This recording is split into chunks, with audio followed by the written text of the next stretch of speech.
Good evening everybody. आज हम लोग जीएस 1 इन 2 के लिए और पॉलिटिकल साइंस फर्स्ट पेपर के लिए और ऐसे के लिए और इसके कुछ टॉपिक जो इम्पोर्टेंट है वो प्रीलिम्स के लिए भी इम्पोर्टेंट हो सकता है और इंटरव्यू के लिए टॉपिक इम्पोर्टेंट हो सकता है। टॉपिक का नाम है हेट स्पीच।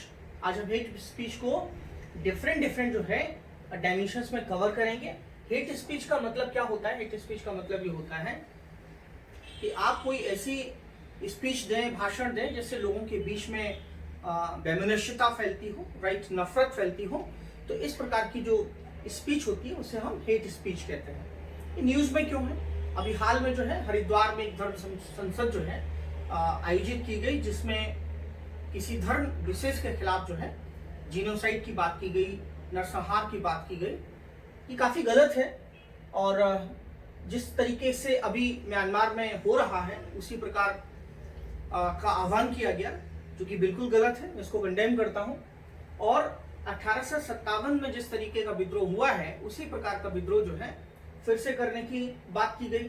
तो कुछ इस तरीके की जो बातें की गई हैं ये भारत में शेर मुझे याद आया है कैफी आजमी साहब का, उसको मजहब कहो या सियासत कहो, उसको मजहब कहो या सियासत कहो, खुदकुशी का हुनर तो सिखा तो चले। ठीक है, तो ये कैफी आजमी साहब ने जो ये बात कही है, राइट, ये एक खुदकुशी ही है। मुझे लगता है कि हम जिस प्रकार से आज रह रहे हैं, हमारा जो आज कल्चर है, हमारी आज जो संस्कृति है, उसमें इस प्रकार की बातें बिल्कुल जो है गलत है, राइट। अगर हम अपने सेकुलर स्टेट के नेचर को देखते हैं, सेकुलर कैरेक्टर को देखते हैं, तो अशोक के समय अगर आप देखेंगे तो हमारे यहाँ एक तरीके सा सेकुलर स्टेट था, राइट। अगर हम अकबर के समय की बात करेंगे तो अकबर ने जो है दीने इलाही जो है धर्म चलाया था। हम भारत के इवन मैं कह सकता हूँ कि आपको इबादत खाना जो है, अकबर ने इबादत खाना प्रारंभ किया था। तो इबादत खाने में क्या होता था कि डिफरेंट जो रिलीजन्स हैं उनके लोग आते थे और आपस में मीटिंग करते थे। तो ये एक बेस्ट प्रैक्टिस हम देख सकते हैं उस समय। और अगर मैं इंडियन नेशनल कांग्रेस की बात करूं तो भारतीय राष्ट्रीय कांग्रेस में भी सारे धर्मों के जो है लोग थे, रिप्रेजेंटेटिव थे। तो ये कह सकते हैं कि कहीं ना कहीं जो है यूनिटी की बात हम इंडियन नेशनल कांग्रेस में देख सकते हैं। भले ही कुछ बिंदुओं पे जो है कंट्राडिक्शन रहे होंगे, ठीक है, लेकिन फिर भी उसमें सभी धर्मों के लोगों का समावेश था, राइट, सभी को रिप्रेजेंट कर रहे थे। तो कहीं ना कहीं इंडियन नेशनल कांग्रेस का जो नेचर था वो एक सेक्युलर कैरेक्टर था। आगे हम बात करते हैं कि जब हमें आज़ादी मिली तो देश में कह सकते हैं कि पार्टीशन हुआ, और पार्टीशन के समय आपको पता होगा कि पता है कि आपको देश की क्या कंडीशन थी। दंगे हो रहे थे, रॉइट्स हो रहे थे, पाकिस्तान और हिंदुस्तान का बंटवारा किया गया। लेकिन भारत में फिर भी जो है इंडियन कॉन्स्टिट्यूशन में कह सकते हैं कि हम लोगों ने ये डिसाइड किया कि हमारा जो भारत होगा उसमें उसका सेक्युलर कैरेक्टर होगा, और यहाँ पे जो भी माइनॉरिटीज ग्रुप के लोग हैं उनको हम कॉन्स्टिट्यूशन में राइट्स देंगे, ताकि उन्हें ऐसा फील ना हो कि उनके साथ कोई डिस्क्रिमिनेशन हो रहा है या उनके साथ कोई पक्षपात हो रहा है। कहीं ना कहीं उनको एक कह सकते हैं कि संविधान में जगह दी गई ताकि वो अपने आप को सेफ और सुरक्षित और सिक्योर महसूस कर सकें।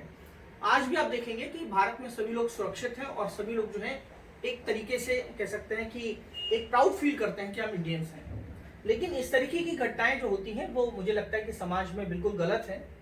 और अगर हम संविधान सभा की बात करें, कॉन्स्टिट्यूएंट असेंबली की बात करें, तो कॉन्स्टिट्यूएंट असेंबली में भी एक तरीके से हम सेक्युलर कैरेक्टर ही देख सकते हैं। तो ये सारी एग्जांपल्स मैं आपको क्यों बता रहा हूँ? इसलिए बता रहा हूँ कि हमारा जो कल्चर रहा है वो इसी प्रकार का रहा है। फिर ये बातें कहाँ से आ जाती हैं? अगर हम संविधान की बात करेंगे कि जब संविधान बनाया गया तो संविधान में, कॉन्स्टिट्यूशन में हमारा जो है आर्टिकल 25 से लेकर 28 तक जो है वो धार्मिक कह सकते हैं स्वतंत्रता का अधिकार दिया गया, रिलीजियस फ्रीडम की बात की गई आर्टिकल 25 से 28 में। तो कॉन्स्टिट्यूशन खुद ब खुद जो है क्या कर रहा है, एक धार्मिक स्वतंत्रता दे रहा है।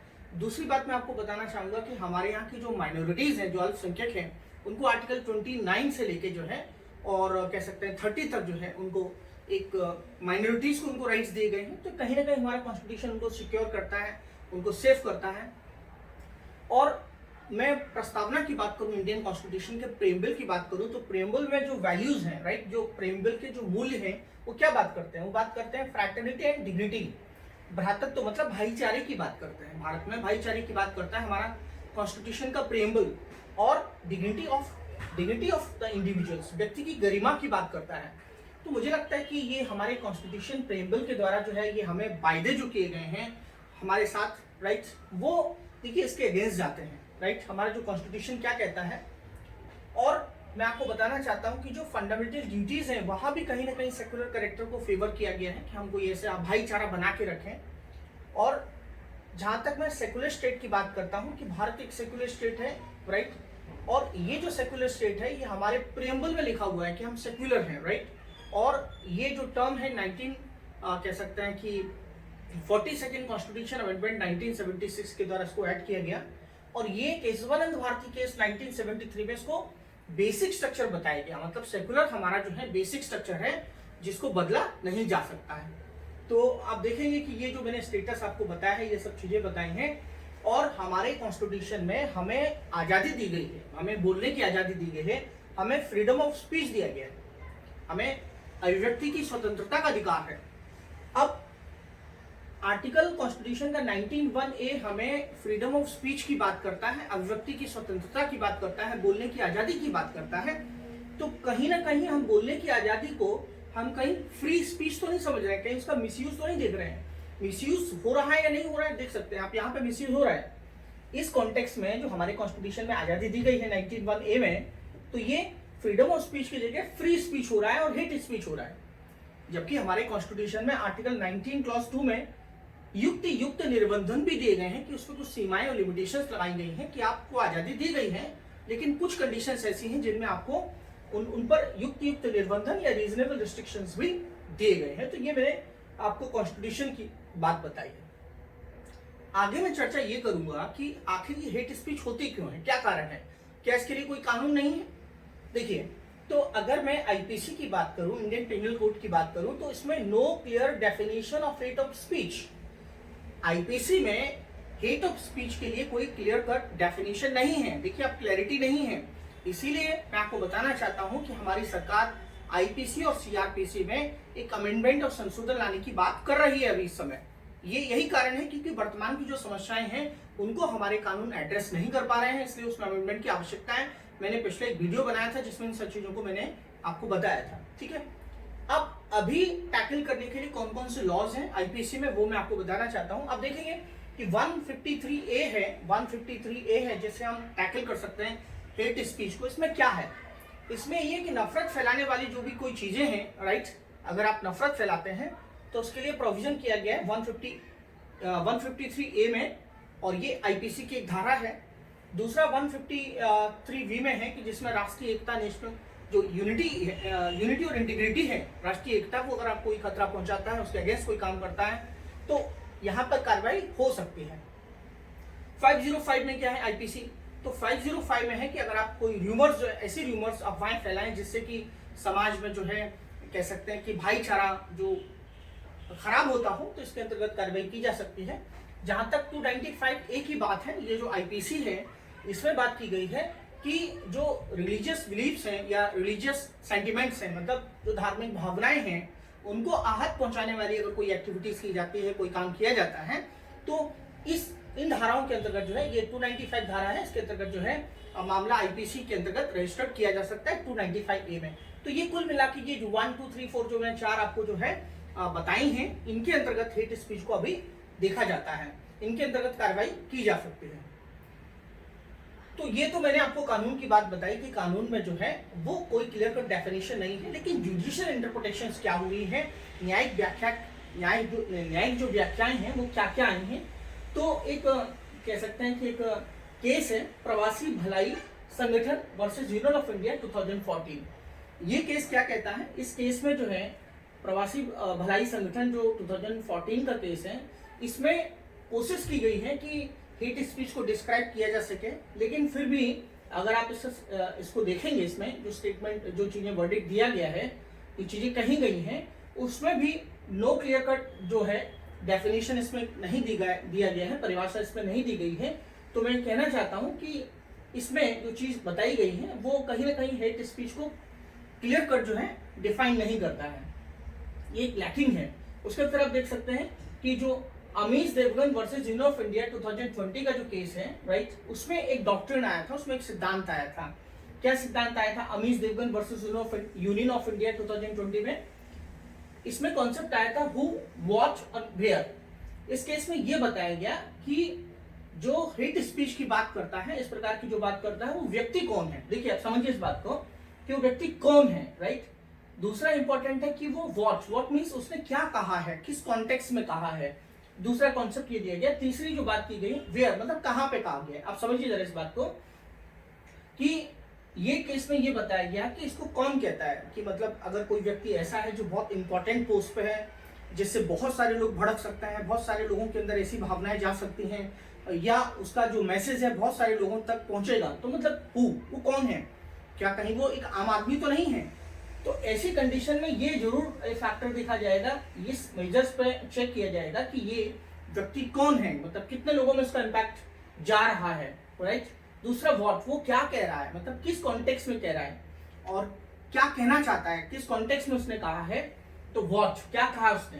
तीसरा जो है वेयर, मीन्स कहां पे कहा उसने, कहीं अकेले में कहा या 4 लोगों के सामने कहा, किसी असेंबली में कहा या किसी रैली में कहा। जो कह सकते हैं कि ये सारी चीजें जो है असेंबली वगैरह का मतलब है, सभा है, बहुत सारे लोगों को एड्रेस कर रहा है।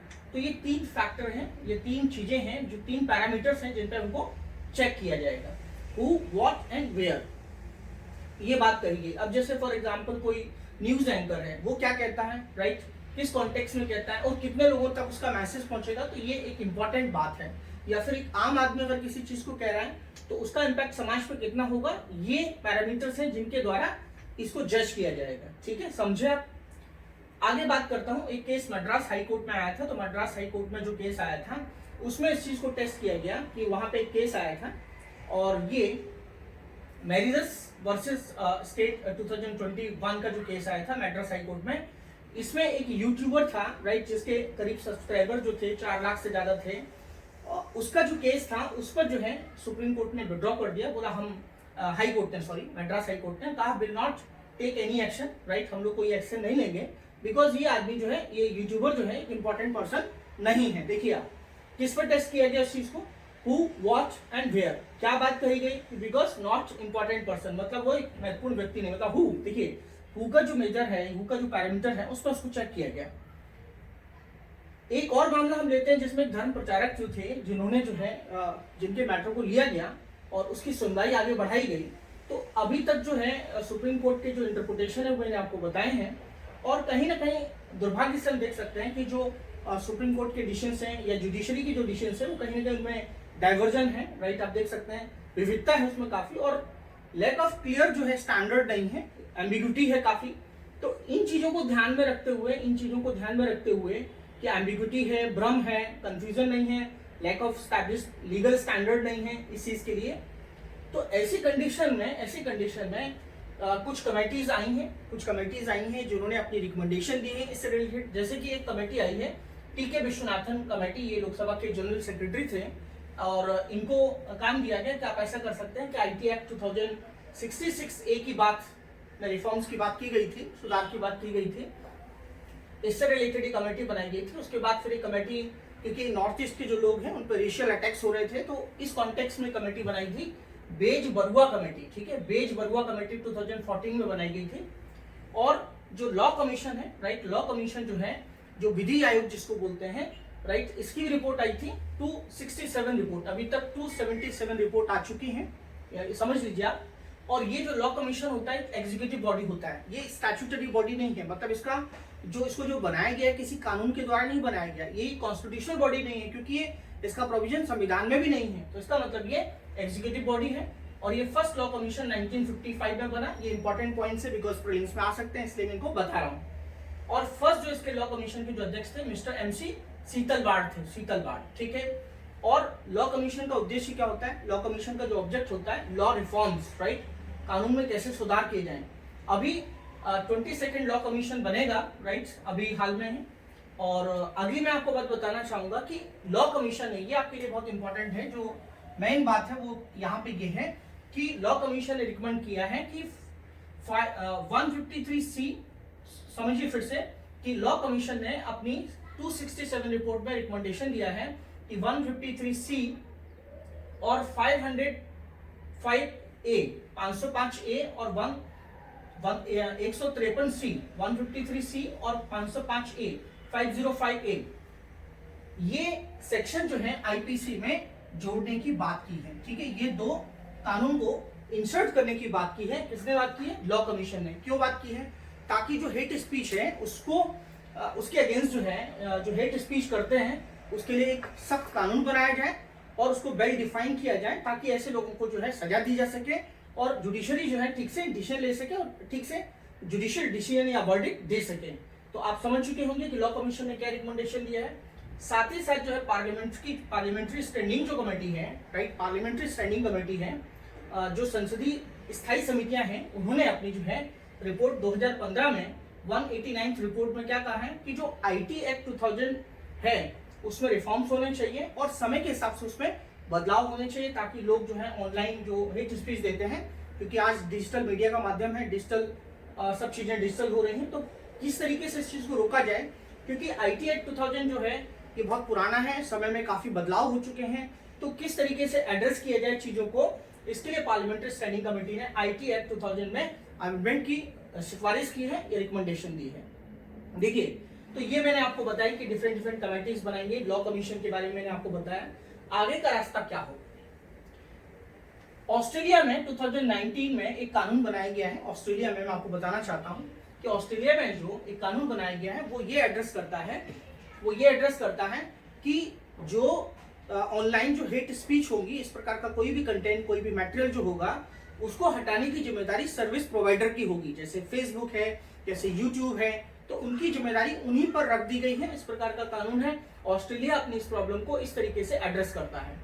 भारत में भी कुछ ऐसा भी हो सकता है। अब देखिए, अभी बीच में चर्चा थी आईटी के बारे में, आपको पता होगा कि आईटी रूल्स के बारे में, और इस प्रकार को सरकार उनको कंट्रोल करने के लिए जो बात कर रही थी, बीच में काफी चर्चा में था, आपको मालूम होगा। तो इस प्रकार का कानून जो है ये ऑस्ट्रेलिया में जो है आया है 2019 में। और क्या होना चाहिए, तो मैं आपको बताना चाहता हूं कि सबसे इंपॉर्टेंट हमारा जो फोकस होना चाहिए मेरे हिसाब से वो एजुकेशन सिस्टम पे होना चाहिए, शिक्षा पे होना चाहिए। इसी में मुझे एक राहत इंदौरी साहब का एक शेर याद आता है। इस बार हमने जमीनों में धुआं बोया है। राहत इंदौरी साहब ने कहा है कि इस बार हमने जमीनों पे धुआं बोया है, जमीनों में धुआं बोया है, फल नहीं आएंगे अब शाखों पे बम आएंगे। आप समझिए इस बात को। तो एक बहुत महत्वपूर्ण बात है कि इस बार हमने जमीनों में धुआं बोया है। अगर हम जो चीज पढ़ाएंगे बच्चों को, जो एजुकेशन प्रोवाइड करेंगे, उसी हिसाब से उसके आउटकम्स आएंगे। फल नहीं आएंगे अब शाखों पे बम आएंगे। तो हमारा जो एजुकेशन सिस्टम होना चाहिए, हमारा जो शिक्षा की पद्धति होनी चाहिए, वो इस प्रकार की पद्धति होनी चाहिए कि जो बच्चों का जो एटीट्यूड होगा, कल जाके वो नागरिक बनेंगे, तो वो अभी से इतने ऑर्थोडॉक्स ना हो, उनका एक साइंटिफिक टेम्पर हो, उनके अंतर्गत ह्यूमन वैल्यूज हो, उनके अंतर्गत एक दूसरे के प्रति रिस्पेक्ट हो। तो इस प्रकार के जो चीजें आप लाएंगे हमारे एजुकेशन सिस्टम में, इसके लिए जो नेशनल एजुकेशन पॉलिसी है उसमें इस प्रकार का फोकस करना चाहिए। और सबसे महत्वपूर्ण बात है, अगर मैं लास्ट में कहूंगा, तो सबसे महत्वपूर्ण बात है कि संसद को इस प्रकार का कानून लाना चाहिए। सीआरपीसी और आईपीसी में कह सकते हैं कि परिवर्तन होना चाहिए, चेंजेस होने चाहिए, आज की जरूरतों को एड्रेस कर पाए। और संसद को एक लेजिस्लेटिव रिफॉर्म्स की जरूरत है इस समय, राइट, एक कह सकते हैं कि विधायी सुधार की जरूरत है, सख्त कानून की जरूरत है। और मैं आपको बताना चाहता हूं कि सिर्फ कानून ही इन सब चीजों से नहीं निपट सकता है, कि कानून बना देने से समस्या हल हो जाएगी, ऐसी बात नहीं है। इसको एक होलिस्टिक अप्रोच में, होलिस्टिक मैनर में इस प्रॉब्लम को एड्रेस करना होगा। और इसी कॉन्टेक्स्ट में जो है एक क्वेश्चन पूछा गया यूपीएससी मेंस 2014 जीएस में, what do you understand by the concept freedom of speech. आप जो फ्रीडम ऑफ स्पीच जो है, आपको जो बोलने की आजादी है, बोलने की जो आपको आजादी है, राइट, उससे आप क्या समझते हैं, राइट, अभिव्यक्ति की आजादी से आप क्या समझते हैं।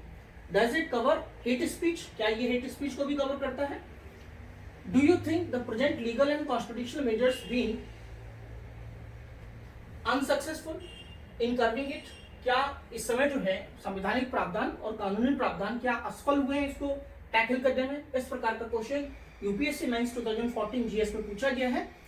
तो आप इस टॉपिक की ग्रेविटी को समझ सकते हैं कि कितना महत्वपूर्ण टॉपिक था ये। इस प्रकार का प्रश्न पूछा भी जा चुका है और आपने सारे डायमेंशंस में चीजों को आपने समझा है, जाना है। और मुझे लगता है कि इन सब बातों से देश की छवि खराब होती है, नेशनल जो हमारी इंटीग्रिटी है उसमें बाधा आती है, नेशनल सिक्योरिटी को खतरा होता है।